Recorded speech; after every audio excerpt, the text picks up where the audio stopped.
Hey everybody, Dr. Josh here. Lots of questions in the office about red light. What's it useful for? How does it work? What we're going to do is take a couple minutes and bring you up to speed on what's going on with red light, and then you can make some decisions for yourself, okay? Stay with me. Here we go. What's the difference between red light and laser? Red light is red light somewhere between 600 nanometers and about 1,000 or 1,100 nanometers that we typically see.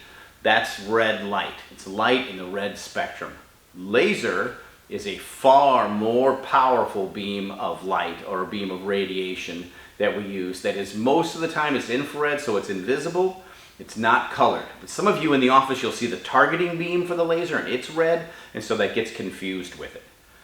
Laser can do a lot of good and it can do a lot of damage. And so we're very careful with it. There's a lot of restrictions to it. Some things we can't use it on. Red light is light coming through a red diode or being emitted that way. And so that's it. We can bathe an entire room in it. Nobody gets hurt in red light unless you're staring at the light because it's very bright. Okay? So right off the bat, those are the two differences between them.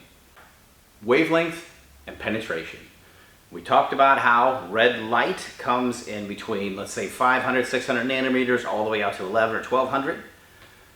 As the wavelength goes up in nanometers, it penetrates the body more. So let's say 600 nanometers, you get less than half a millimeter, whereas at something like 1090 nanometers, you get 3.5 millimeters of penetration.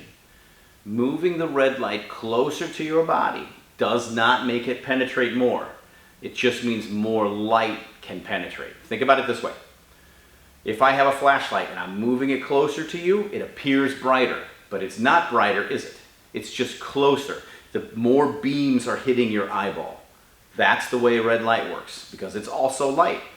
More penetration means you just need a higher wavelength, not closer to your body.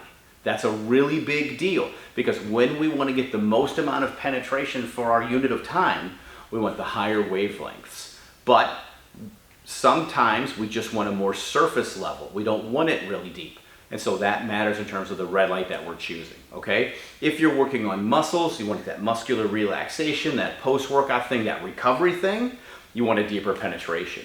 If you're more worried about eczema, poison ivy, skin stuff, surface penetration is just fine.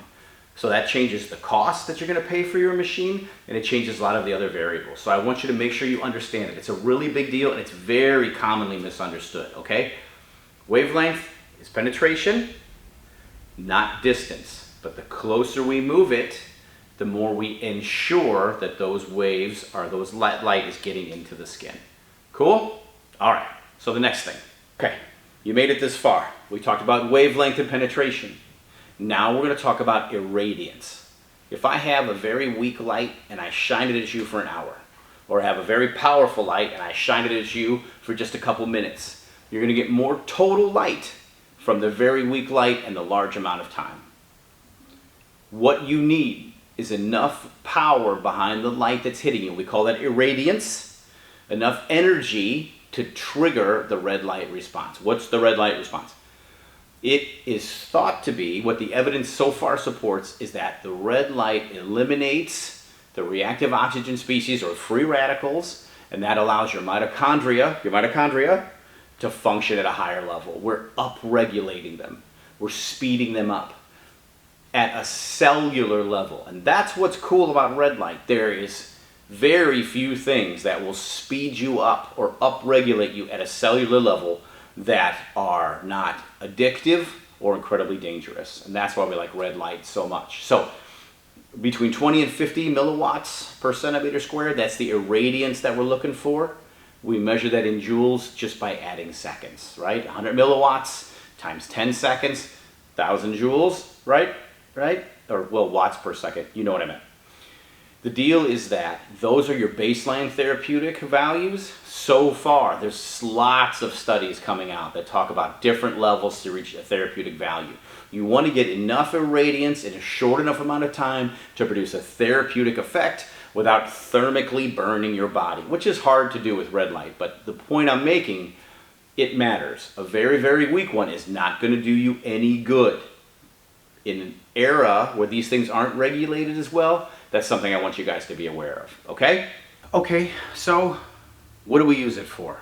If we've figured out the wavelength, we've figured out the power, what are we doing? We're using red light to treat a lot of different skin conditions and a lot of different internal problems. So what do I mean? Probably my favorite study to talk to people about is that they used a double-blind, placebo-controlled RCT, my favorite thing in the world, randomized clinical trial. Effects of people, red light users with mild sleep complaints, which is everybody. Incredible results from that study. There's other studies out there about muscular recovery. We've had 3 cases here that we've treated for Bell's palsy. People with discs, neuropathy, skin changes, people that want to look younger. It's a who's who of skin conditions. So much so that it seems a little leery.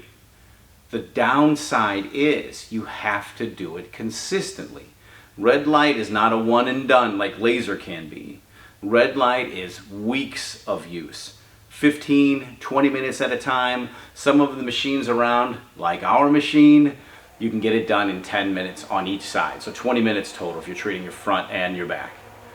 The deal is that when you go to look at a machine for yourself, please make sure you're looking at that power. And please make sure you can have it somewhere where it's convenient for you to use. If it's not convenient, you're not going to do it.